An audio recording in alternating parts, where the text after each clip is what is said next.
होगे, और यदि मेरी बात को नकार दिए तो फिर असफलता तो निश्चित आनी है। कोई आपका अपमान कर दे, बुरा बिल्कुल ना मानना।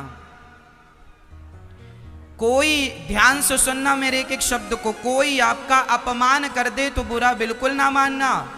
ये समझना कि आज मेरा 10 लोगों के बीच में अपमान हुआ है, अब मेरे अंदर जो कमी है मैं उसे बहुत जल्दी दूर करूं और अपने आप को इतना बेहतर बनाऊं कि आज 10 लोगों के बीच में अपमान हुआ है तो कल 50 लोगों के बीच में मेरा सम्मान हो, मैं ऐसा बनूं। मेरे अंदर कोई कमी थी इसलिए तो अपमान हुआ।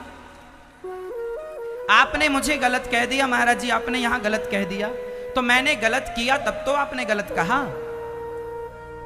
अब मैं ऐसा कहूं, मैं ऐसा करूं कि मैं गलती ही ना करूं, और जब मैं गलती नहीं करूंगा तो जिसने अपमान किया है कल वही आपके लिए वाह वाह सम्मान करेगा कि नहीं। तो जीवन में कोई आपका अपमान कर दे तो आपको उस पर गुस्सा नहीं करनी, बल्कि उसको गुरु मान के अंदर अंदर से प्रणाम करना है कि इन्होंने तो बता दिया कि हमारी गलती कहाँ है, हम में कमी कहाँ है, सुधार कर लो और जीवन भर के लिए सबक ले लो कि कोई आपकी आलोचना करे, अपमान करे, वो गलतियां जो हैं स्वीकार करो और सुधार करो। आज भारत की समस्या क्या है?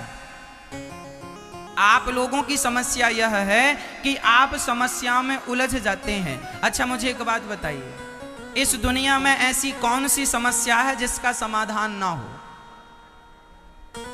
है कोई ऐसी समस्या? मैया ऐसी कोई समस्या है? नहीं, दुनिया में ऐसी कोई समस्या नहीं है जिसका समाधान ना हो।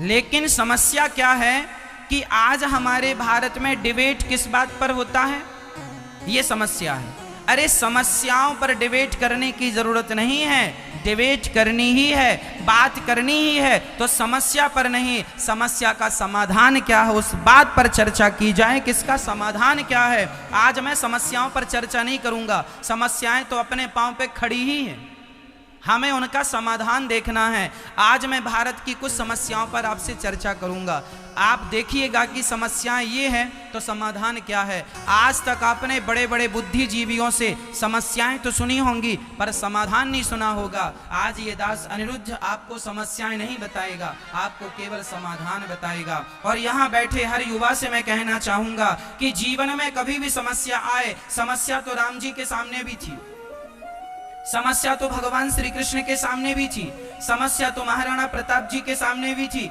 समस्या तो गुरु गोविंद देव जी के सामने भी थी। क्या समस्याएं नहीं थी? समस्याएं, एक आदमी का नाम बताओ जिनके सामने आकर ना खड़ी हो जाएं। मेरी माँ, समस्याओं में उलझ जाना मूर्खता है, समाधान की ओर विचार कर लेना, समाधान की ओर चले जाना यही आपकी समझदारी है। मैं इतिहास के पन्नों की एक छोटी सी कथा उलटकर आपको बताता हूँ कि समस्या थी तो समाधान क्या था।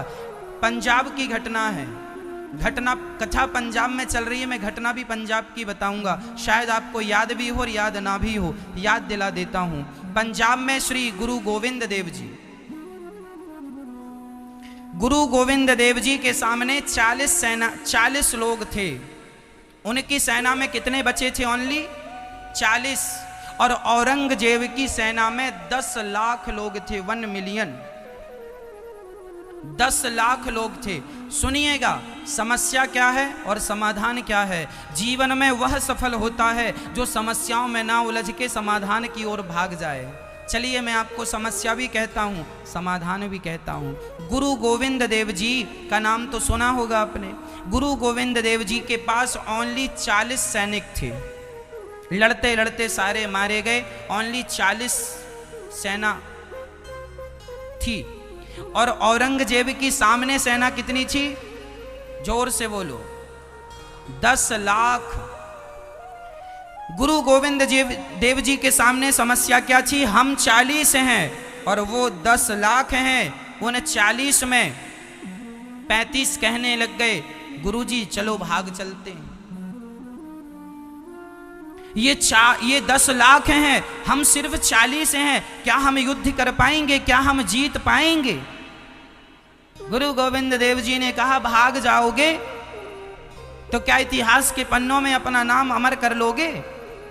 क्या भाग जाओगे तो तुम्हारी विजय हो जाएगी? क्या भाग जाना ही समस्या का समाधान है? ना, वो भले 10 लाख हैं, हम भले 40 हैं, कोशिश तो करो, युद्ध तो करो।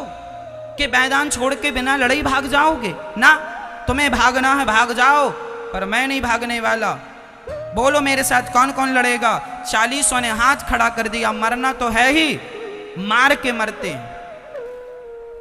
समस्याएं तो हैं, समस्याओं से भागते नहीं हैं, समस्याओं का सामना करते हैं। फिर दोहराता हूं, समस्याओं से भागना नहीं है, समस्याओं का सामना करना है। जोर से बोलो, समस्याओं से भागना नहीं है, समस्याओं का सामना करना है। गुरु गोविंद देव जी 40 थे और औरंगजेब की सेना 10 लाख लोगों की थी।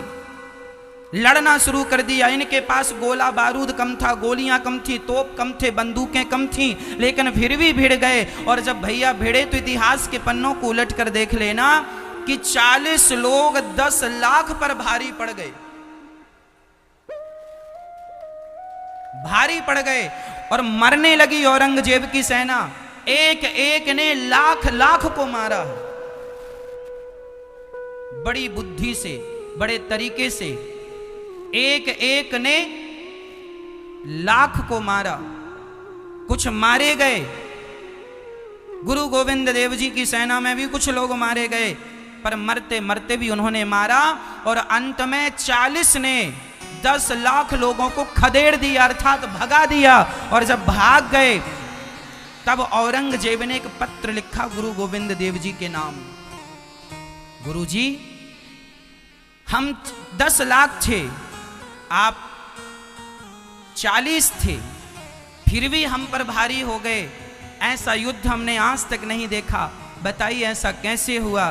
तब गुरु गोविंद देव जी ने लिखा कि औरंगजेब, तुम्हारी 10 लाख की सेना पर हम 40 इसलिए भारी पड़ गए क्योंकि तुम्हारे पास सिर्फ समस्याएं थी और हम समस्याओं में कभी ध्यान नहीं देते, हम सिर्फ समाधान में ध्यान देते हैं। किसका समाधान क्या होगा? हम अपने कर्तव्यों से भागते नहीं हैं, हम आखिरी दम तक अपने कर्तव्य को पूरा करते हैं। हम में भागने की आदत नहीं है, हम में जीतने की आदत। हमें जीतना है। यदि गुरु गोविंद देव जी की 40 लोगों की टुकड़ी यदि 10 लाख पर भारी पड़ सकती है मेरी माँ, तो आपके जीवन में ये बदलाव आना चाहिए कि जीवन में समस्याएं तो गुरु जी के सामने भी थी, लेकिन वो समस्याओं में ना उलझ के समाधान की ओर चले तो समाधान मिल गया, जीत हुई। और आप लोगों के जीवन में एक कॉकरोच यहां निकल जाए तो माताएं खड़ी होकर भाग जाती हैं।